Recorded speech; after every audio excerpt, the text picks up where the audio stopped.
Our today's devotion, Who You Are in Christ. Scripture reading, 1 Corinthians chapter 1, verse 1 through 9, and our key verse, Romans chapter 8, verse 6. For to be carnally minded is death, but to be spiritually minded is life and peace. Maring ikaw ay nakatali na sa buhay na masamang gawi or gawa, at may mga bagay sa iyong buhay na hindi mo mapagtagumpayan. Maring sinusubukan mong gawin kung ano yung tama na sinasabi ng Diyos, ngunit mas lalo kang nahihirapan. Nag-i-struggle ka sa kasalanan, maaring ilang buwan na or maaring taon na kahit anong gawin mo, kahit ikaw ay mag-pray, kahit ikaw ay magmakaawa sa harapan ng Diyos, still hindi ka nagbabago. Still, walang nagiging pagbabago sa iyong buhay.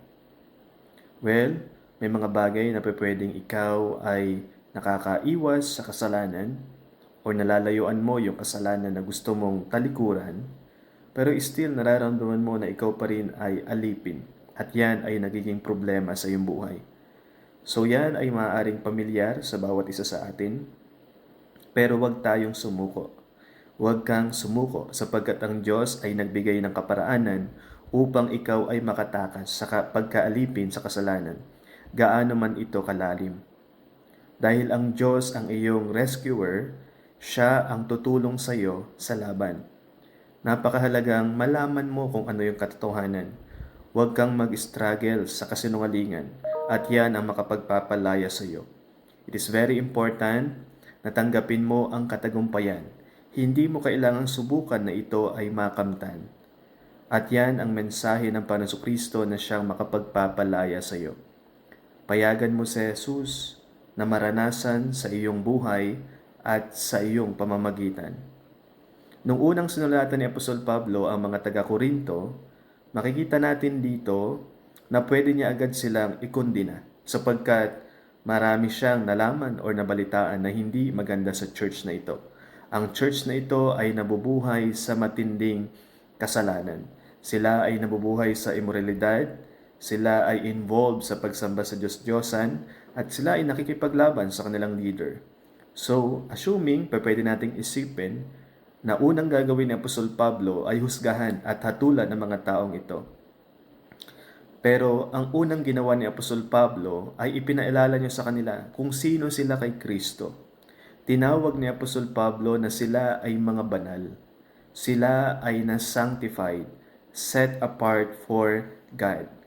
Yan din po ay napakahalagang maalala ng bawat isa sa atin.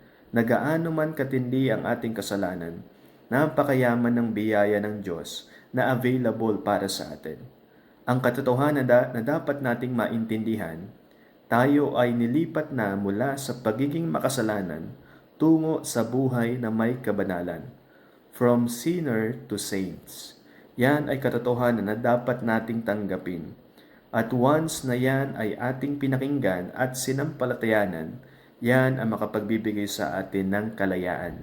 So in this devotion, makilala mo kung sino ka kay Kristo, ikaw ay saints, ikaw ay holy ones, at yan ang magbibigay sa iyo ng pagbabago sa iyong buhay. Allow the life of Jesus in you and through you.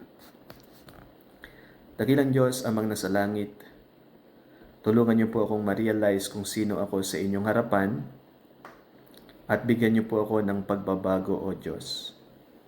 Pinapayagan ko po ang buhay na Jesus sa akin at sa pamamagitan ko na ako ay magtatagumpay sa kasalanan, hindi dahil sinusubukan ko, kundi dahil tinatanggap ko ang tagumpay na ibinigay sa akin ni Kristo. At ako'y nananampalataya sa katotohanan na ako'y nilipat na sa buhay na makasalanan tungo sa buhay na may kabanalan. Ito ang aking pananampalataya. Baguhin niyo po nawa ang aking buhay. Sa pangalan lamang ni Jesus. Amen.